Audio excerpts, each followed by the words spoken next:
Tapos parang medyo nagulat po ako kasi bigla-bigla na lang pong sinabi nung wari po, ngayon po niya ako binrikan. Kahapon po, parang okay pa naman po kami, ganyan. Nag-uusap pa naman po. Tapos nagulat na lang po ako, bigla niya po ako sinabihan na break na po kami. Pero ba't konti lang yung galit mo? Hindi...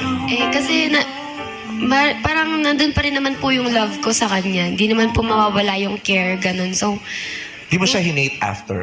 Nung naubos na yung love? hinate ko po siya actually. Kasi nasaktan po ako, tsaka nagulat po ako na bigla-bigla lang po niyang sinabi ganun. Tapos hindi ko po agad nakuha yung mga gusto kong marinig na kung bakit niya po ako binrikan, ganun. Tapos parang after weeks pa po niya sinabi yung totoong reason, ganun. Nagsisi ka na nakarelasyon mo siya? Hindi po. Ikaw? Hindi rin po, hindi. Hindi po.